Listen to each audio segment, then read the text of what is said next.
Gabriel's POV. It's already been 5 days since we have arrived here on our private island, and every second has been too amazing to describe in words. We have gone to the local markets, enjoying seafood, taking regular swimming in the sea, and I can't even tell about how many times I have made love to my beautiful mate. Thankfully, I haven't been released inside her because both of us think that it's too early to bring another baby into the world while our daughter is not even 1 year old yet.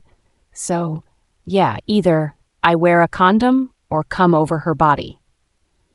Alpha, the place is ready, one of the warriors says who has come here with us. Thank you, I reply, dismissing him before looking outside the window of the patio to see that the setup for today's dinner date is ready. A red blanket is laid out on the sand while a small rectangular table is placed in the center.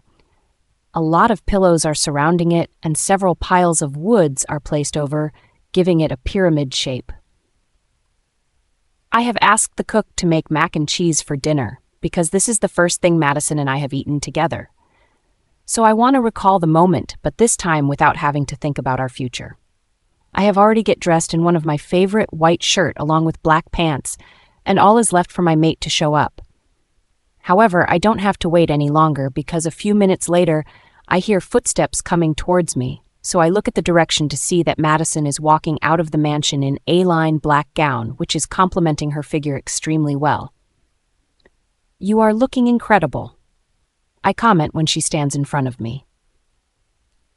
"You are looking too handsome to handle," she replies, winking, making me shake my head at her antics. She is becoming too bold day by day, but I like this side of her very much. I wrap my arm around her waist before leading her outside where the setup is built. She gasps when she sees the decoration before a full-blown smile breaks out in her pretty face. "How much are you going to spoil me?" she asks after we both sit down side by side. I don't know, maybe till I am breathing. Every minute of your life you will be spoiled by me," I reply, looking at her lovingly. "Gabriel, I want to tell you something," she says. "Tell me whatever you want," I reply with assurance. "I have thought about your proposal of me joining your company, and I think it's a good idea. I don't do much around the mansion, so if I go to office, I can learn better things. However, I would like to join after Diana turn 1 year old because she is still very small to left alone," she answers, making me nod my head. "I completely understand your point of view, and believe me, I really appreciate everything you just said. About our daughter, you can work from home too while taking care of her," I suggest. That I can do. "Then it's final, you will teach me office work," she says, or should I say more like order, but I don't mind at all her ordering me, because she is not only the Luna Queen, she is the queen of my life too. We eat the mac and cheese that is prepared by the cook while talking about many things. I love these moments like this because it's not every day that we get to enjoy moments like this. I also know that once we go back to our lives, things will get changed. Not that I hate our lives with our family, but the alone times are something I will always going to cherish the more. Madison's POV. I look at Gabriel, who is sharing some of his special memories of his youth when he used to do a lot of rebellious things just to piss of his father, but at the end of the day, he used to ask for forgiveness as he never liked the dull look on Edric's face. While hearing him talking about his unique bonding with his father, I think about the bond he will share with our future son, if Moon Goddess bless us with one. He is perfect in everything he does, and he has already proved that he a good father too. Because Diana is more close to him than she is to me. I admire the way he has been handling his professional life as a businessman, as well as taking care of everyone as the Alpha King. There are so much things to learn from him, and I am beyond blessed to have him in my life. "Let's dance," he suddenly says while standing up from the blanket while urging me to do the same.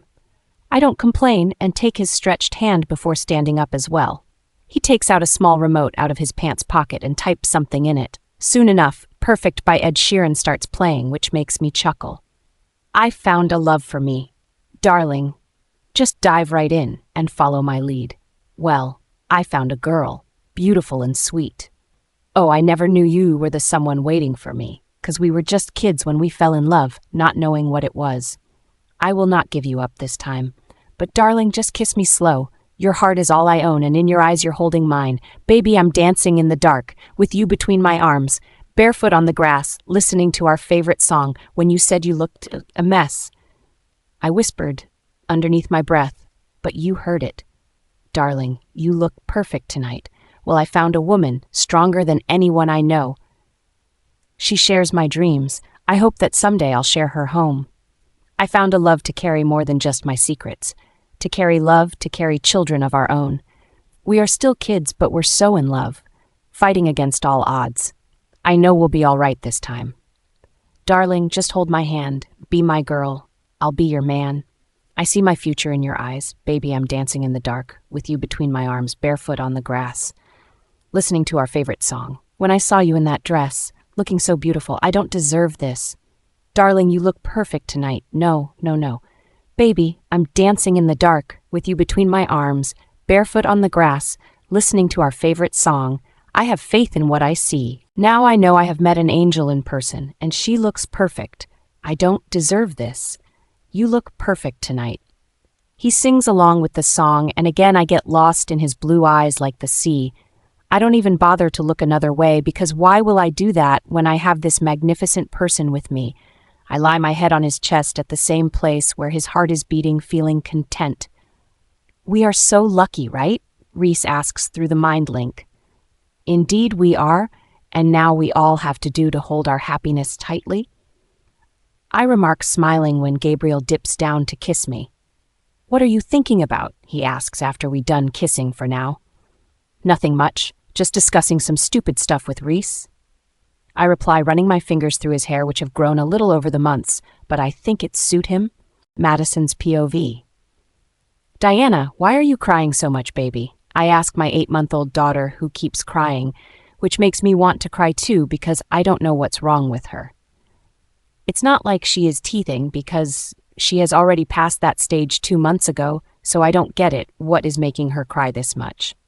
Gabriel is also not in the town, as he has gone to New Zealand to solve some dispute between 2 new packs. That's why I can't even ask for his help with our crying daughter. What's wrong with my little princess? Edric asks, walking inside the nursery, making me look at him teary-eyed. I don't know, and she is not stopping at all. I have tried everything in my power, but don't know what's going with her. I nearly cry while explaining. Oh no, Madison. Now you don't start crying, because then I will start crying too, Edric says, making me smile at his silly jokes. He takes Diana in his arms while talking to her about anything that come to his mind, and walk out of the room while I slump back on the recliner where I am sitting. I am having a terrible headache too, which is making things more worse than ever, but I am trying to control my emotions. Suddenly, I feel a terrible pain on my lower belly, which has me double over the rug before I rush into the washroom to see that I have gotten my period, which makes me groan in annoyance. Still, I go to my bedroom and take a quick shower before changing into clean clothes as well as using a tampon. Madison, I am not feeling well, Reese says through the mind link. What is it? I ask, holding my lower abdomen when a cramp hit hard. I feel like someone close to us is in pain or they are hurting. She replies, but with hesitation. Why am I feeling like you are hiding something from me? I ask. Yesterday Naomi's wolf contacted me and told me that she has birthed a son, but his health is getting worse day by day, so I was thinking if we could go there and help her son, she says, making me release a sigh. I know what you are saying is correct, but you also know that Gabriel won't like if we go there without him being here. I let out. I understand, and I didn't tell you about it before, but the pain in her voice was so deep and raw that I feel like we should help her. Also, you remember right that we can heal person, which is our newfound power, she replies while I think about her words. She is correct, because I am not only Gabriel's mate, but as well as the Luna Queen, so it's my duty to look after my people who needs my help.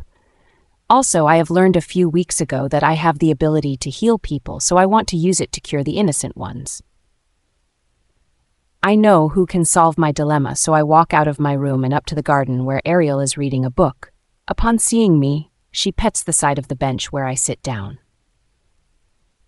Why, I have a feeling that you want to tell me something. Ariel says the moment sit beside her, so I describe her the things Reese has told me a few time back. I will suggest that you should go there, because as the Luna Queen, it's your duty to look after your people, and here we are talking about a few-month-old baby. So, without a doubt, you prepare to go there as soon as you can. Ariel replies with a gentle smile. But what about Gabriel? I ask, biting my lips. You are your own person, so you don't need his permission with everything you do. Remember that you and him have the same amount of power with your titles, so he can't force you to do something you don't want. But still, if you have your doubt, give him a call and let him know what you're going to do. She says with assurance. I nod my head before dialing Gabriel's number, who picks up after only 2 rings. Missed me already? He asks playfully. I have something to tell you. I reply, not getting enough to say anything stupid. What's that? He asks with a serious tone. I am going to the Red Moon Pack because Naomi's wolf has contacted Reese saying that her son's health is getting worse day by day. I reply, hoping he will not oppose. Are you going alone? His question takes me by surprise. No, I have thought Ezekiel will go with me. I lie because I haven't thought about it before. Okay, but don't stay there for too long. I will be back in 3 days, so please try to get back before that. He says, Aren't you going to stop me from going there? I ask. You are an independent person and also you know what's wrong and right. So if you think you are doing the right thing by going there, then it must be for good cause. He replies, making me smile. Thank you so much for believing in me, I say. Baby, I love you and I mean every word I say. Now go get ready to leave. I will tell the pilot to keep the jet ready. He says before bidding goodbye to me.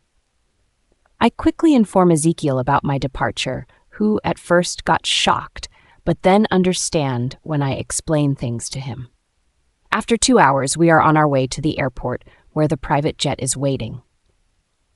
Diana has stopped crying, thanks to her grandpa, who told me that she was feeling gas, that's why she wasn't stopped crying. I have left her with her grandparents, who now stay with us in the mansion, and for that I can't be more happy, because I like having people around me. Madison's POV. When I reach the Red Moon Pack, all the memories hit me like a truck. The good ones, the bad ones, every single one. But I know that I can't hold the negative one to accountable for the bad phase of my life, because it's not time for that. I am here to help Naomi's son, and then I will go back to where my happiness is. Mrs. Pamela, along with many other pack members, are waiting outside for me, but this time I don't bow down to anyone. Hell 1. I don't even respond to their greeting. Something about this pack is still make me feel like they are not anyone to me. I straight go inside, followed by Ezekiel, but the warriors who has come with us, they stand outside guarding us. I know the way to the Naomi's bedroom, so I go there, but ask Ezekiel to wait outside because I think a new mother won't like an unknown man to enter her nest. As I open the door, the smell of tears hit my senses. But I mask my uneasiness and look to the bed, but much to my surprise, this is not the same Naomi I used to know. It's like she has aged drastically too much over the months, but I can understand why, as it happens to any person who lost their mate. Thought you would never come here, Naomi says in a weak voice. I wouldn't have come if it's not for your ill son, I reply, keeping an expressionless face. I walk near the bed and feel my heart break, seeing the tiny, dead, frail baby boy on the bed. I pick him up in my arms carefully just as he opens his, and that has gasped loudly seeing his crystal-clear orbs.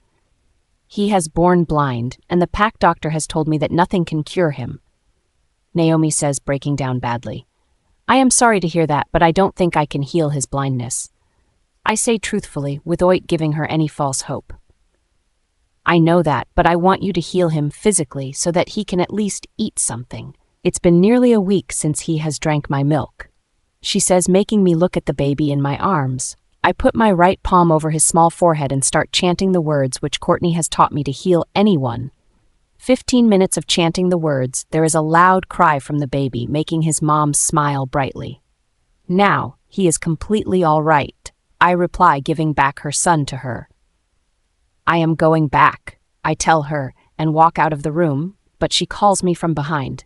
I am sorry for doubting your intention with Nicholas, she says in a broken voice. Naomi, you were blinded by his love, and he was your mate, so it's okay for you to believe him over an omega like me. But I suggest you to raise you son as gentlemen. Don't let his late father's antics get into him. I tell her, and without looking back, I get out of there. Is everything okay, Luna? Ezekiel asks, making me nod my head at him. Yes, and we can leave now. There is no reason for us to stay here anymore. I say while he nods his head, and both of us head to downstairs where Mrs. Pamela is already waiting. Aren't you going to even look at me? She asks, blocking my path. Why should I look at the person who is responsible for all the pain and abuse I have to go through? I ask, glaring at her. But you can't forget that I am the one who raised you after your parents died. She tries to reason with me, but that only makes me more angry at her. You were only pretending to raise me as your daughter? You never loved me a bit and only wanted to take revenge from my parents for your nasty thinking. I feel bad for Naomi that she has you as her birth mother because her mate was also a bastard. I yell at her. I know that you killed Nicholas. She accuses me, but that only makes me laugh at her. So what? Are you going to punish me for that? Whatever I have done for the well-being of my people, and for your information, I don't have an ounce of guilt that I killed that fucking Nicholas. I reply while she tries to slap me, but I hold her hand in tight grip before breaking her wrist completely. Don't you dare to raise your hand at me thinking that I will let you go so easily without punishing you. Remember, I am the Luna Queen, and I don't tolerate people like you. That's all I say before throwing her on the floor. Thankfully, no one dared to say anything to me because if they did, then I have surely put them in the dungeon and let the hungry wolves deal with them. I don't stay a bit longer and ask the driver to take us back to the airport because I want to go back home as soon as I can. Ezekiel also doesn't question my decision because I think he is too stunned to ask anything. Also, I don't blame him because I am sure he didn't think that anything like this can happen. Gabriel's POV. Our Mia is a good girl, right? She is the best baby who don't cry while both of her dads go to date. Shell likes to play with her Madison auntie, right, my baby? Madison cooed at little Mia, who is looking at her auntie with wide eyes as if she understood what she is telling her. Andrew and Merrick have gone to a much-needed date, leaving little Ma in Madison's care. She is already 1 year, and it is the first time for Merrick to leave her to anyone. He was not ready at first, but after a lot of encouragement from us, he got ready to go on a date with Andrew. They have been taking care of her and didn't get any time for themselves. So I think the parents deserve a day for themselves. However, I have a surprise plan for my love, as our first wedding anniversary is in 3 days. So I am taking her to Paris, where I have built a new hotel a few years ago. I know how much she loves Paris and the romantic tales about that place. I just hope she will like the surprise I have planned for her. Oh no, you poopy pant. You didn't just laugh at me. I will boop your nose if you again laugh at me. Madison's adorable talk with baby Mia broke me out of my thoughts. I stand up from my chair and went near them to look at Mia. I took her from her and started to sing a lullaby to put her in sleep. No, don't let her sleep. I want to play with her more. She started whining when she realized what I was doing. Sometimes I really doubt that if I married a grown woman or a toddler. You have been playing with her for hours, but I think it's time for her nap. Otherwise, she will get cranky. I tried to reason with her, but being the stubborn woman she is, she only huffed in return and sat on my chair. I shook my head at her childishness and started to bounce the little one when started to get fussy. It only took a few minutes to put her in sleep. However, when I went near her makeshift bed on the couch that was available in my cabin, I saw that Madison was sound asleep with her head being placed on the desk.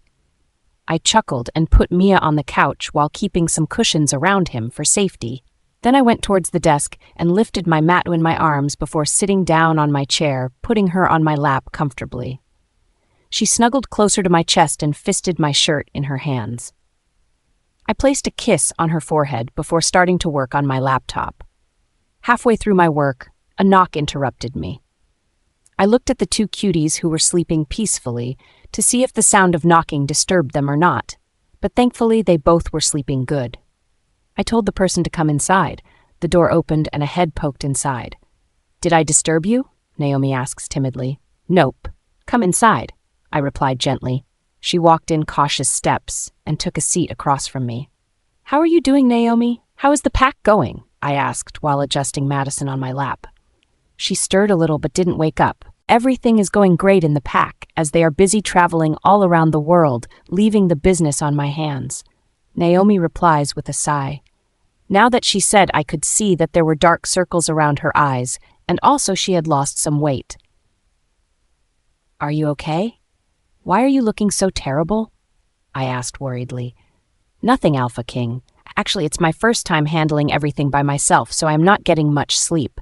That's why I'm looking so horrible, but I will be going to the spa tomorrow for a relaxing day. I came here to ask if Madison will be free to go with me. She replied while looking at my mate, who is sleeping peacefully on my lap. I think she will be happy to accompany you. She has taken a few days off from her work, so doesn't have much to do. I answered, feeling Madison waking up. She sat up straight when she saw that Naomi is sitting opposite of us. A light blush coated her cheeks. When did you come? She asked shyly. When you are snoring like a pig, I think, Naomi replies jokingly. I am not a pig, said Madison while getting up from my lap with a scowl on her face. Naomi and I only laugh at her antics. Okay, fine, you are not a pig, but please, my highness, can you do me a favor by going to the spa with me tomorrow? Naomi asked Rui while bowing a little. I think I can grant your wish, slave. Madison replied with a wink. Madison's POV. Did you ever feel so nervous that you want to throw up? That's what I am feeling like currently. Ariel and Cordov are trying their best to calm my nerves while Naomi is helping me in packing. Our relationship has improved over the time because both of us has realized that there is no reason for us to have bad blood because of someone else's fault. Are you sure this idea will be perfect? I asked them for what seemed like 100th times. Of course, Maddie, the plan is 100% perfect. Gabriel will love it for sure. Ariel replies with a genuine smile. But what if he doesn't like the surprise? I asked with a pout. Ariel sit down beside me while taking the dress from my hands that I was folding or trying to fold. She folded the dress neatly before placing it in the suitcase. You know, I have never seen you so nervous, so it's a little surprising for me. You are one of the best businesswomen in California, and yet you are nervous about a simple surprise you have planned for your husband on the occasion of your first anniversary. If you behave like that, then what we will do? You are the strongest woman we have witnessed in our lives, so please calm down. Nothing will go wrong with the surprise. Ariel assured me while giving me a hug. It's been already 2 days. I had the talk with the ladies. For now, Gabriel and I were on our way to the airport. He hasn't told me where we are going, as he wanted to surprise me for our anniversary. A few moments later, we reached the airport, and after getting out of the car, we moved towards his private jet. I had already met the crew of the jet because we had traveled a few times together. I was feeling sleepy because it's early in the morning, so I went to the bedroom, available in the jet. I didn't know how much time I had slept, but soon I felt like someone was carrying me. Opening my eyes, I saw that Gabriel is carrying me. That means we have already landed. I put my head on his shoulder and rubbed my eyes to get the sleep out of my eyes. He put me down when we got near the parked car, but before I could get inside, he put a blindfold around my eyes, startling me. What are you doing? I asked, feeling him guiding me inside the car. When I sat down in the car, he sat beside me. Just wait for a little while, baby, and you will get your first surprise, he replies while kissing the side of my head tenderly. About 20 minutes later, I felt the car come to halt, and again my lovely husband started to guide me in the right direction. We directly got inside the elevator, which kinda surprised me because he knew all the ways around here. After getting out of the elevator, we went what seemed like a room or something. Suddenly the blindfold was taken off by my mate, and I got to look at the room, which was marvelous. I started to walk around the room while looking around everything. The room was designed so beautifully, as if it was only meant for someone you love dearly. However, when I turned around to look outside the window, my eyes got stuck by the incredible view that had greeted me.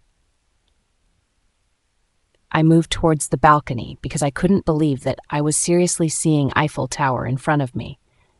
I felt 2 arms going around my stomach before pressing my back towards a hard chest. I felt tears welled up in my eyes, feeling so blessed to have such a great person in my life. "Did you like your surprise, love?" he asked while kissing my neck. "I loved it, Gabriel. Thank you so much for bringing me here," I replied while looking at the view. "Don't need to thank me, baby. You just have to say, and I will get it for you. But now let's take some rest because we are going to have a romantic date tonight," he said and tugged my hand to go with him. I complied, and soon we were in bed after changing our clothes. After a few hours of nap, we were good to go to our date. We both had chosen each other's outfit, and I must say, my husband has an amazing choice. He took me to a restaurant called Jules Verne, which is located inside the Eiffel Tower. After we sat down at a place near the window, a waitress came and took our orders. We talked, laughed while dining. When he asked me what I want for dessert, I told him to order a chocolate mug cake while I went to the washroom. When I came back, I saw that the dessert had already arrived, so I didn't waste any moment before diving into the delicious dessert. However, I was feeling scared because the surprise I had for him was something I didn't know how he would feel about. I looked at him with a nervous smile, but that didn't stop him from giving me worried glances. Suddenly, he stopped eating the cake while looking inside the mug. I bit my lip out of nervousness when I saw him pulling out the remaining cake out of the mug. His eyes widened, seeing the words written inside the mug. "Y-U-R." He didn't even complete his sentence before I started to nod my head in answer. He again looked at the mug with so much love that all my nervousness vanished in a second. He stood up from his chair before kneeling down in front of me and kissed my still flat stomach where our baby is developing. I ran my hands through his hair before planting my lips on him softly. "I thought that I was giving you the best surprise on our first wedding anniversary, but nothing can beat the gift you have given me, sweetheart. This is the best surprise I have gotten in my life. Thank you so much, love." He was trying hard to hold his feelings, but I could see the emotions that were swimming in his eyes. "I love you and our baby," I said while looking at him. "I love you and our baby more." He replied with a bright smile, Madison's POV. Life is truly blissful for me, as I am enjoying the moment of being pregnant again. This pregnancy is very much different than the last one, as I don't have to count the days till my pup get taken from me. Not only that, the baby bump is more bigger than before, which is not unusual for werewolves, as she-wolves can carry more than one pup together. However, like we did with Diana, we don't want to find out what we are going to have. Gabriel is over the moon and is trying to sort out all of his important work before the birth of the new baby. I have told him that you shouldn't take so much stress together because I am sure our baby won't be upset with him. He has already shown how good and caring of a father he is by raising Diana so well. That's made me sure that he will be doing his best to raise the new one as well. I am also happy that my relation with Naomi has improved a lot over the time, as we both share a relation like we used to do. She has vanished her mother, aka Mrs. Pamela, from the Red Moon Pack after learning about what she did with me the day I went there. Although I'm not very happy with the decision, but it's also true that she deserves it. Naomi's son Jackson has been growing well despite his blindness, and if I say so myself, then I will say that he will be a very good alpha one day. Seeing Diana's protective instinct towards him, I figure out that she must have felt some connection to him as they both have the same biological father. I am not going to hide anything from them. Neither Naomi, so once they both get older, we will tell them everything. Right now I am reading a novel while sitting on the reclines, which is situated in the garden after Gabriel learned about my pregnancy. Mia and Diana are playing with their toys while the gardener work on the plants. Suddenly, I feel a hard kick on my lower belly, making me clutch the bump. I think I know what's it supposed to mean. So, without panicking, I take deep breaths and mink-link Ariel, telling her to come out the house so that she can help me get up. "What's wrong, Maddie?" Ariel asks, rushing towards me. "My labor pain has started, so I think we should go to the hospital." I let out with a hiss of pain. "Okay, just let me grab your maternity bag and we will go." she says while running into the house. Gabriel, when are you coming back? I ask through the mate link. In a few hours, but why are you sounding like you are in pain? Is everything okay, love? He asks worriedly. My labor pain has started, so I am going to the hospital with Ariel. I reply, wincing at the pain. Baby, I am informing Dr. Lily about your arrival, and don't worry, I'm directly coming there. Just wait for some time, okay? He says gently. I will be waiting for you. I breathe out. With Ariel's help, I get into the car while Edric decides to stay at home with the girls. The drive to the hospital feels like eternity, although it only takes a few minutes to reach there. Merrick and Dr. Lily are waiting outside the hospital. They wheel me into a private room, and soon Gabriel, along with Andrew, reaches there. I am sorry, baby. It took me some time to reach here. Gabriel says, rushing to my side. It's okay, because my water haven't broken yet, so we definitely have more time. I reply, breath a sigh of relief, feeling his soothing touch on the baby bump. Courtney will be sad when we give her the news of baby's arrival. Tough, Andrew says, making me nod. I know she will understand. Also, I don't want her and Ezekiel to leave their honeymoon in midway because of the arrival of the baby. I reply while trying to sleep. After a few times, Dr. Lily asks everyone to leave the room except Gabriel, who stands by my side the whole time. Doctor, check my health. I can feel that my pup is very eager to come out, and I am also eager to meet her or him. Gabriel's POV. Thankfully, Madison's water has broken hours ago, and now she is nearly 7 centimeters dilated, so the baby can come out anytime soon. I just hope she doesn't have to be in pain like last time. I look at her sleeping form and bend down to kiss her on the top of her head. It's really true that the amount of pain a woman has to feel while bringing a new life into the world can't be compared to anything. We men can only talk about how powerful we are, but the real power lies inside a woman.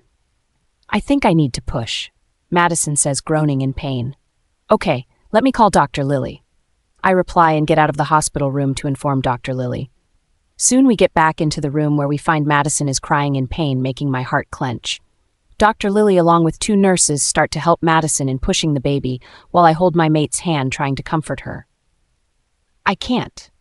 Madison cries out after 1 hour of trying. I know the pain is too much, but you want to see our pup, right? I ask, running my hands through her sweaty hair. I do, she replies while starting to push again. After what feel like hours, the shrill cry of our pup is heard throughout the room, making my eyes water. But I don't get react because Madison again starts screaming. That's when Dr. Lily breaks the news that Madison is pregnant with twins, and after 15 minutes, another pup is born. But this one doesn't cry, making me panic. However, Dr. Lily assures that the pup is completely all right. Congratulations, Alpha King and Luna Queen. You are blessed with a healthy baby boy and an adorable baby girl, Dr. Lily declares while giving the babies to Madison and I. They are both so beautiful, Madison whispers while tears slide down her face. Indeed they are, because their mommy is beautiful. Thank you so much for bringing them into the world, I say while kissing her on the lips. Gabriel's POV. We have brought the babies home, and let me tell you, Diana is obsessed with her siblings. She is already trying to help her mommy in changing diapers as well as singing lullaby. Although it doesn't sound like singing, only a little music comes out of her mouth. But for a 2-year-old, she is quite mature at everything she does.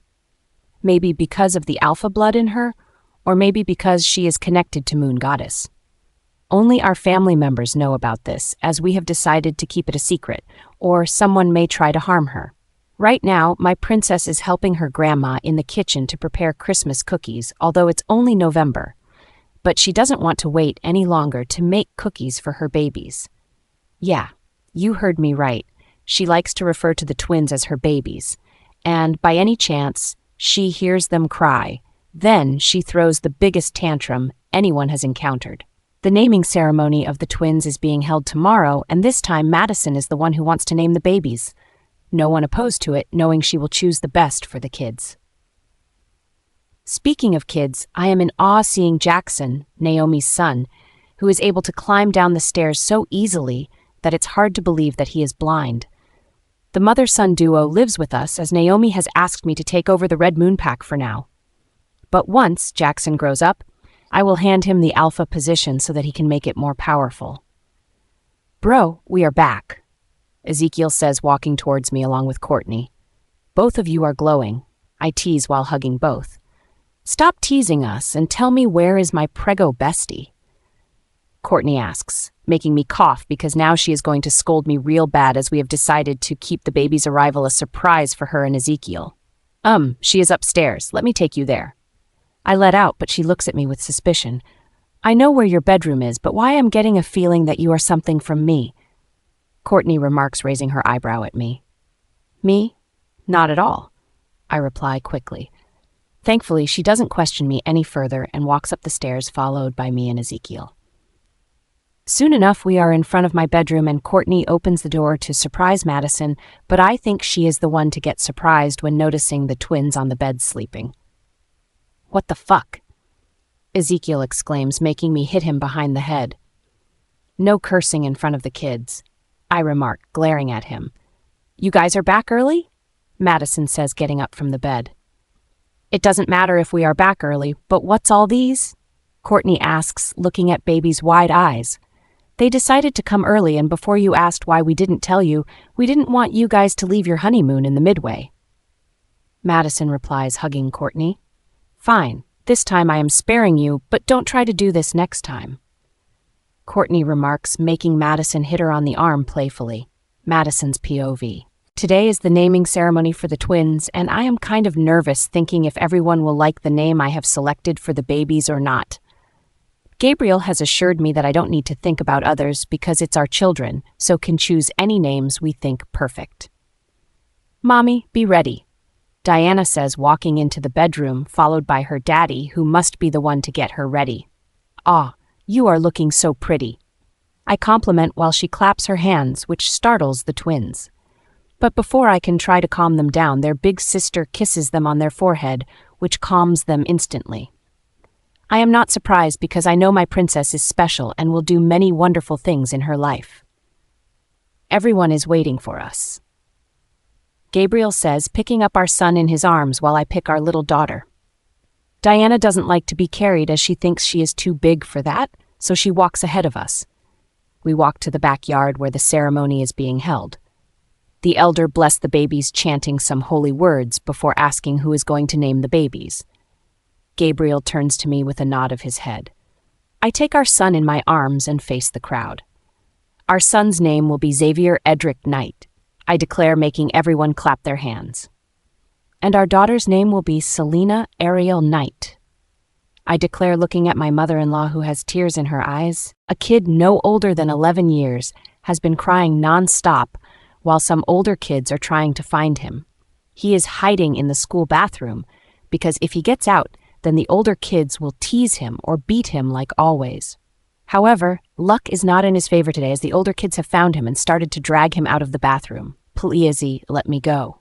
The kid starts thrashing in the hope to get out of the holds of his tormentors. Shut up, brat.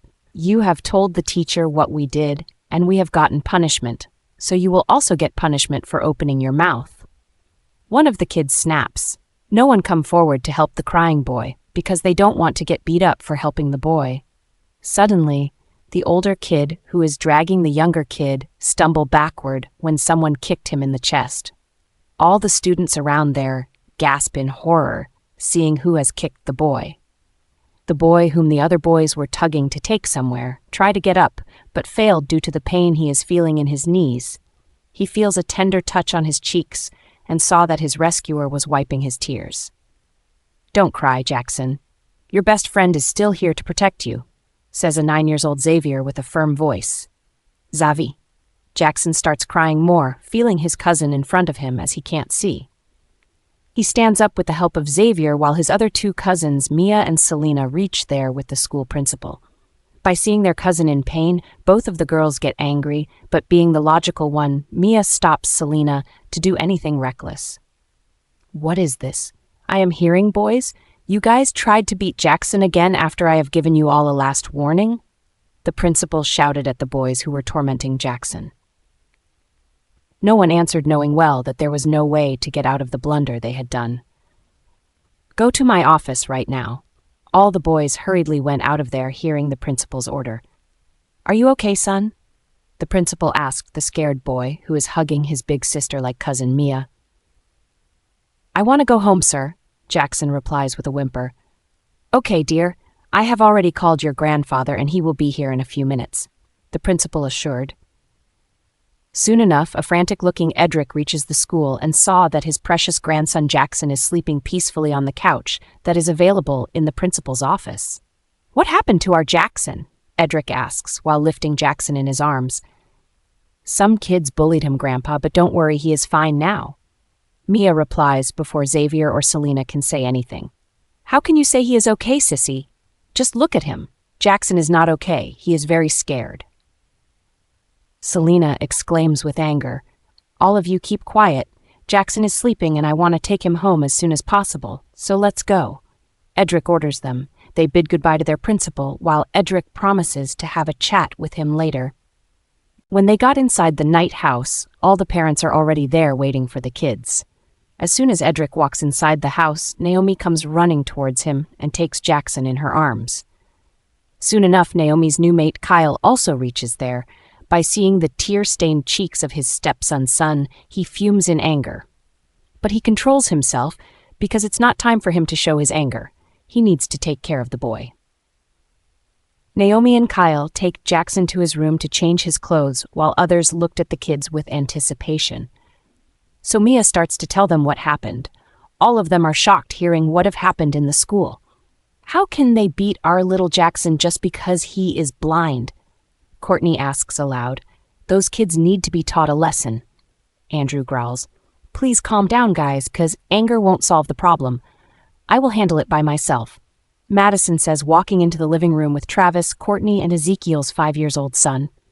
Xavier, Kyle calls out. Yes, Uncle, Xavier replies.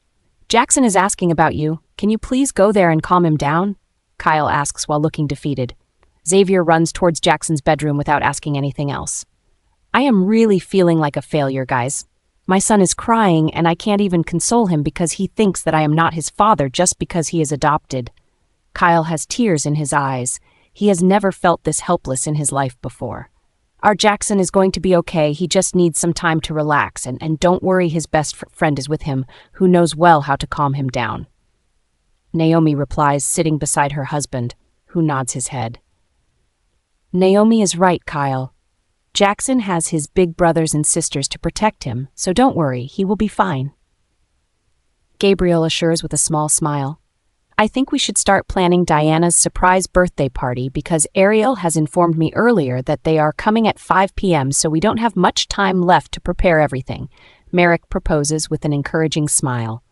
Everyone agrees with him and go to prepare for the birthday party. Madison's POV. It's been 9 years since I have given birth to the twins. Life cannot be any more better than this. All the kids are the apples of our eyes, mostly our Jackson. Maybe because of his blindness we like to baby him the most, but that doesn't mean he is anything less than others. Kyle is a warrior from a neighboring pack who now lives with us after finding out Naomi is his mate. At first, Naomi wasn't ready to accept that Moon Goddess has blessed her with a second chance mate, but over the time she has overcome her fear. Also, Kyle is an amazing guy who takes care of Naomi and Jackson with utmost care. All the kids have different personalities, yet they complete each other. Mia, who is Andrew and Merrick's daughter, is the best big sister anyone can have. She has a gentle personality, and that's why all her cousins listen to her without any trouble. Travis is the son of Ezekiel and Courtney. He is only 5 years old, but like to behave like a 15-year-old. He is the spitfire of the family who doesn't take any bullshit from others. Then we have the twins who are 9 years old, but will turn 10 soon in a few months. Xavier is the brave one out of the kids.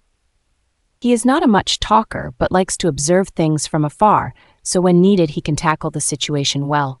Unlike him, his twin Selena likes to talk a lot, but she is very calculating about everything. She believes that fight cannot solve everything, so whenever any situation occurs where things can get nasty, she solves the problem by her intelligence. Then we have Jackson, who is 11 years old. He is a quiet kid who doesn't like to talk much with anyone besides his family, but whenever he is with his cousins, his inner personality comes out, which is a fun-loving boy. Lastly, we have our Princess Diana, who is the peacemaker of the pack.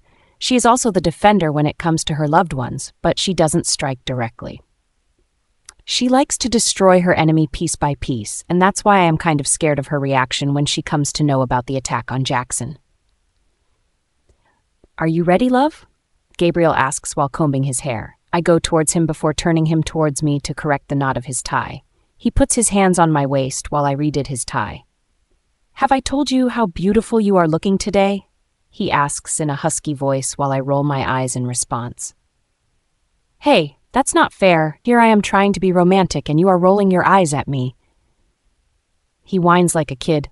"How many times do I need to tell you that we are not young anymore?" I retort with a huff. There is no time limit in love.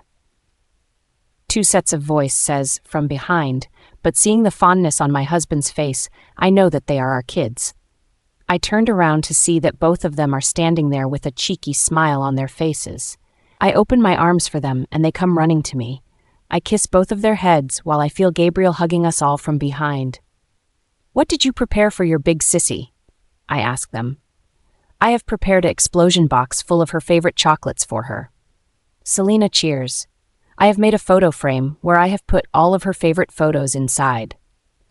Xavier replies, looking proud of his work. "Ah, you guys are such good siblings. Diana will love them for sure." Gabriel says with a bright smile, "Thank you, Dad." They both say at the same time, "I want to tell you something, guys." I tell them. They look at each other before nodding their heads at me.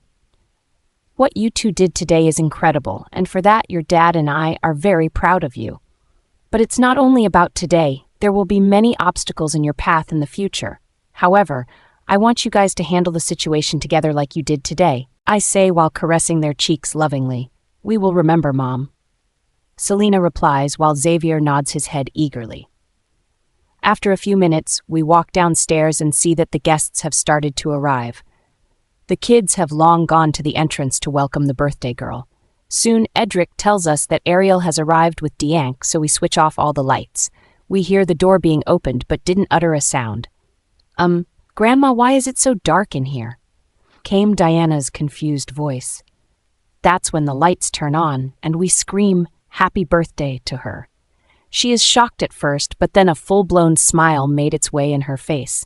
Her smile gets brighter when Jackson goes near her with a present. She kneels in 1 foot to get in the level with Jackson and takes the gift from him with a loving kiss on his cheeks. One by one, everyone hand her some presents for her birthday, and being the sweet girl, she thanks everyone with a polite smile of acknowledgement. When the time came to cut the cake, she asks all of the kids to join her. We sing a happy birthday song for her, and after a few hours of celebration, the party come to an end. When all the guests leave, we all sat down in the living room of the house. We decide not to tell Diana anything that happened in the school, but I know sooner or later she will get to know about everything. "Sissy," Jackson calls sleepily. "Yes." Diana replies, looking sleepy too. "I want all the chocolates," Jackson mumbles while wrapping his arms around Diana, who is lying on the floor in an air mattress. "I will give you all, but you need to share them with others too." Diana snuggles closer to her baby cousin. Xavier, Selena, Mia, and Travis also cuddle beside the other two. We all awe seeing the display of affection the kids have for each other. Ariel puts blankets on them and kisses them on their forehead one by one. I look at everyone who is talking and laughing with each other. After so many years, nothing changed at all. Nothing can be more beautiful than the life I have been blessed with. I feel a blanket being wrapped around myself. I smile knowing my mate has never changed too. "I love you, my queen," Gabriel says while looking at me lovingly. "I love you too, my king." I reply while putting my head on his chest, Madison's POV. It has become a tradition for us to hold big Thanksgiving party for everyone our near and dear. Even some of the neighboring pack's leaders too like to join the party as it's give them chances to mingle with others. Although I am the one who cooks most of the dishes, but this year I'm not allowed to enter the kitchen. Because I have a bun in the oven, I hope you guys already know what I'm talking about. Yeah, I am 3 months pregnant, and this pregnancy is a complete surprise as Gabriel and I wasn't planning to have another one, because 3 is already enough for us. But No matter what, I love my tiny surprise who is growing well in his safe cocoon. Oh, this time it's a girl too, which has made Diana and Selena very happy. But my poor Xavier has sulked for a long time till he has accepted that he is going to be outnumbered by girls. I look at everyone before letting out a sigh of relief, knowing that I have everything a person can ask for. A loving and supportive mate, 3 kids who adore each other, and also another on the way, a family who knows how to be together in any circumstances, and mostly good pack members. Are you feeling tired, darling? Gabriel asks, wrapping his hand around my still small baby bump. No, I am all right, I reply, leaning against his chest. What about the little one?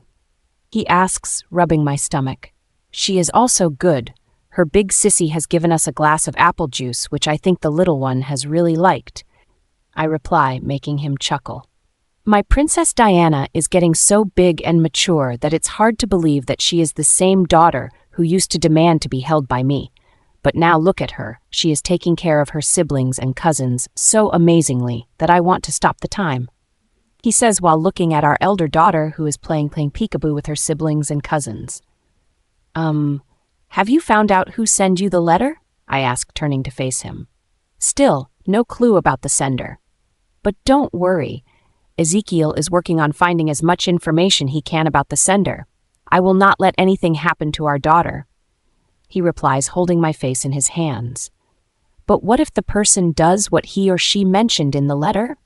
I ask scaredly. Madison, Diana is our daughter and we have raised her well. She doesn't need anyone to protect her because she is capable to fight her demons on her own. So stop worrying about the letter. He tries to assure me, but I shake my head. She is still a child, Gabriel.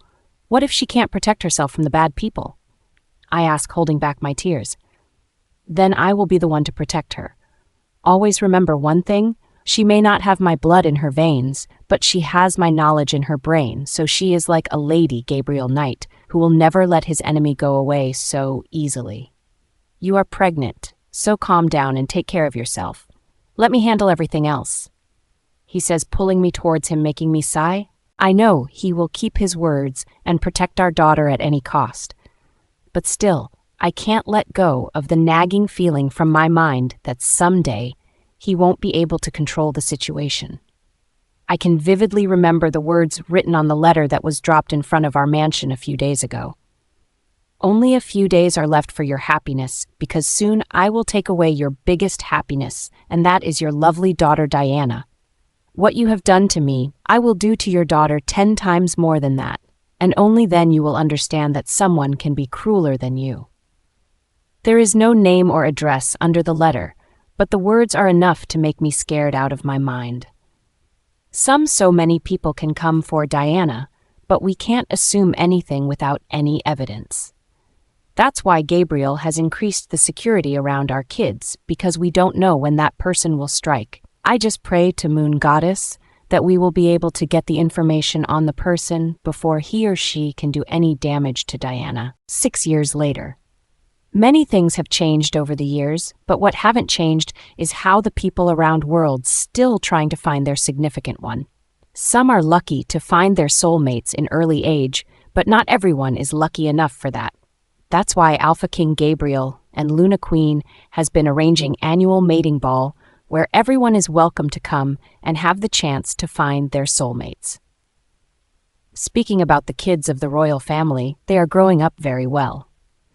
But right now, the Knight twins are not in good mood, which has become an everyday thing for them, because now they think they are big enough to take their own decisions. Xavier, just because you are my brother, it doesn't give you any right to talk between my matters.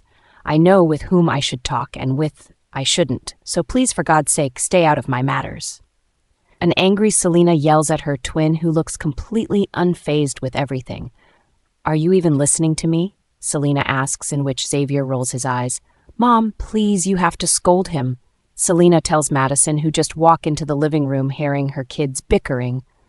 What have you done again, Zav? Madison asks, already having an idea of what exactly must have happened. I just protected Selena from some bad guys. Xavier replies nonchalantly while Selena glares at him hard. They are not bad guys. Selena remarks through gritted teeth. Oh, really? Then can you explain why they keep asking you to accompany them for a movie night at their place? Not only that, they also suggest you not to tell me about this. Xavier retorts, glaring back at his twin, who is now looking at her feet, because she knows her brother is not at fault completely. Now why are you not arguing with me? Huh? Xavier asks, getting up from his place and towering over his twin, who looks scared, which does not miss from their mother's eye. Selena, come here. Madison says and opens her arms, in which her daughter runs straight to them, before breaking down in loud cries. Madison instantly understands that something is going on that Selena is not telling her, but she also knows that she can't force her daughter to reveal anything. So she lets Selena cry her heart out to let out all the frustration she has stored inside her, God knows for how long. Has anyone tried to bully you? Madison asks directly after, when she feels like her daughter has calmed down. Yes. That's all Selena replies, but it's enough to make her twins growls out in anger, but Madison glares at her son in response. Who is it? Madison asks, looking at Selena, who shakes her head in response before running away from there. Xavier tries to run behind his twin, but Madison holds his arm, stopping him from going. But, Mom, we need to know who is bullying her. Xavier tries to reason with his mother. I know that, but she is not in the correct state of mind to tell us anything, so we should not force her. At least we get to know that she has been bullied by someone. You don't worry, I will talk to your school principal. Madison says and walks away from there in search of her youngest daughter, who is playing table tennis in the game room. Not only does she find her 6-year-old daughter Penelope there, but as well as a 16-year-old Jackson too.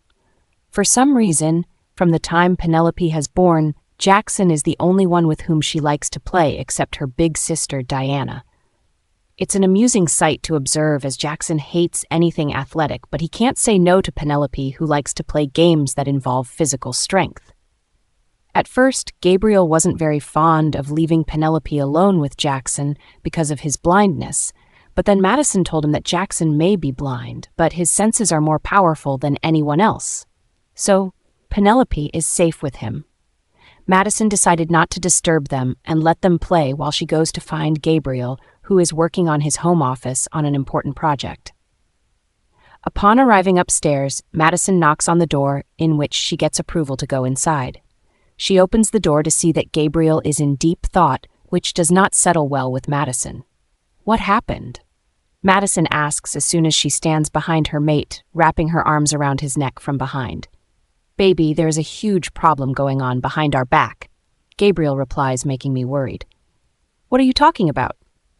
I ask. There is someone who is killing many people very brutally without leaving any evidence behind.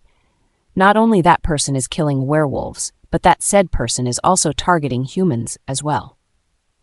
Gabriel answers, pulling me on his lap before wrapping his arm around my waist and burying his face in my chest.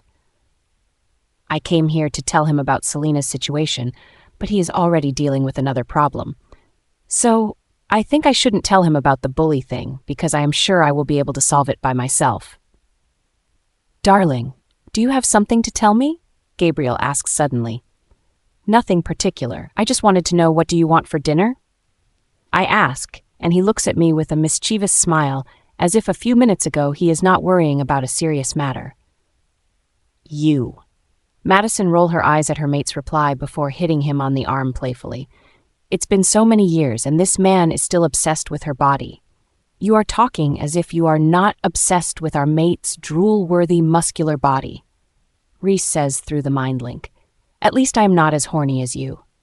Madison retort, remembering the numerous times when her wolf has taken over her body to have sex with Cyrus. Baby, I can smell your arousal, Gabriel says, nuzzling his face in the crook of Madison's neck. Hey, it's not me. It's Reese, who is again horny. Madison whines, but her mate doesn't seem to hear her words, because the next thing she know, Gabriel is unbuttoning her blouse, making her curse internally, knowing what's going to happen. But Madison holds Gabriel's hands before they can completely undone the button.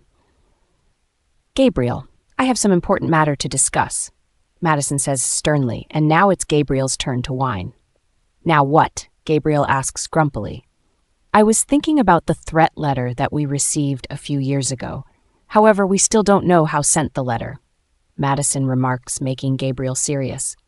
Darling, I know that I am failed to locate the person who sent the letter, but I haven't let anything happen to our daughter. Didn't I not? Gabriel asks, taking Madison's face in his hands. I am not saying that you are not keeping our daughter safe because I know you will always do that, but I am worried about her wolf. Madison says, looking scared. That's when Gabriel realizes exactly what's going on in his mate's mind. And in reality, the problem is not simple to solve. Because their daughter Diana has the most unique wolf, as it's been ages since a silver wolf has taken birth.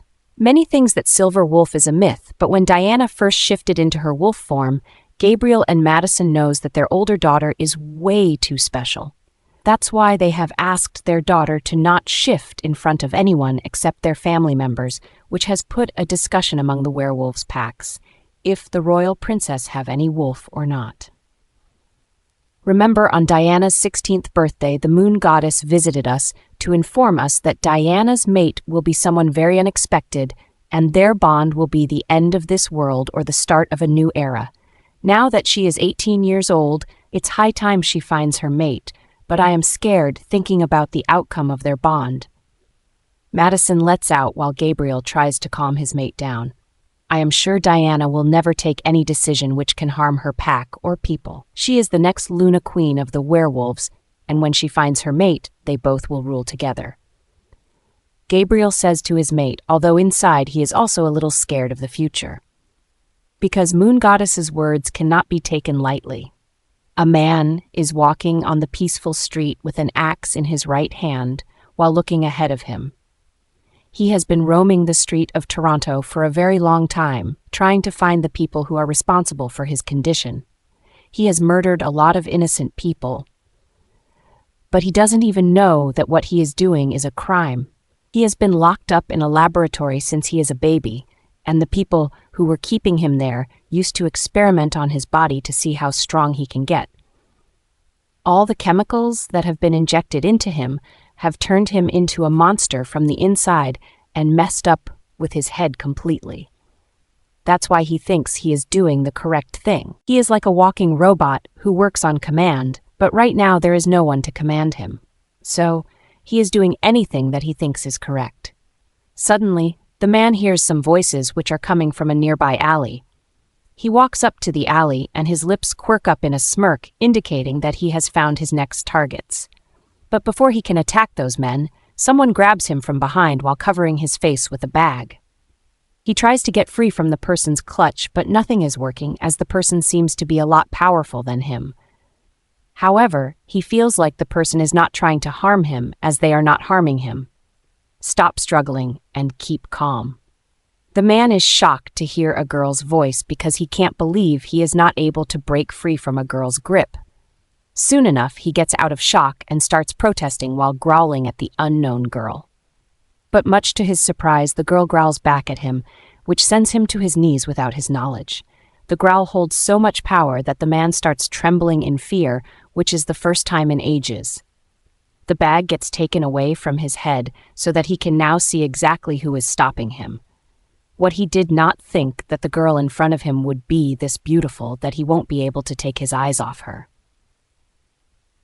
The girl can't be a simple human because the aura that is rolling out of her is so strong yet angelic that the man can't make eye contact with the girl. "Who are you?" the girl asks in a firm voice that does not match her beautiful face. "No business." The man answers after thinking for some time, as he is not good at talking. He has no one to teach him how to properly communicate. It's hard for him to talk. But over the years, he has mustered some phrases, and he tries his best to remember that. "It's my business when you're trying to harm innocent people and giving my father a headache." The girl remarks, glaring at the man who does not know how he is giving the girl's father a headache. When the man doesn't reply for a long time, the girl gets frustrated but also understands that the man in front of her is not aware of the crimes he has committed for a couple of days. Not only that, the man is special for her, so she needs to keep him safe. The moon goddess has chosen this man for her, so she will have to accept him because her mother has taught him that rejection is not a solution to anything. Who you? The man asks bravely, making the girl look at him with amusement-filled eyes.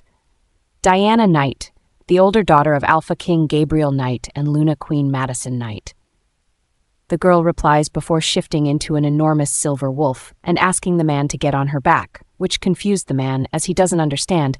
How can he hear voices in his head? I can communicate with anyone I want, so stop kneeling on the ground and do as I have told you, Diana orders. For some odd reason, the man can't reject the command and get on the wolf's back, holding its fur tightly. The silver wolf runs in full speed, making the man's eyes widen, but slowly a big smile spread all over his face, liking the wind that is hitting his face. Moon goddess's Pove. I am the creature of the werewolves, and not only that, I am also the one who selects their soulmates for them. But this time, I am not sure if I have made the correct decision by choosing a monster for my precious daughter Diana. I am not saying that her mate is bad, but he is also not good because of the hardship he has to endure since birth. There is no humanity left in him, as no Ohm showed him how to live like a human. Poor thing doesn't even have a name, so it will be Diana who will give her mate a name. Some cruel people thought that it's okay to experiment on a little baby by snatching high, away from his weeping mother, and the same baby now have turned into a man-killing monster who only knows how to follow commands. However, there is a big reason behind the birth of the baby, and to fulfill the prophecy he has to go through many obstacles.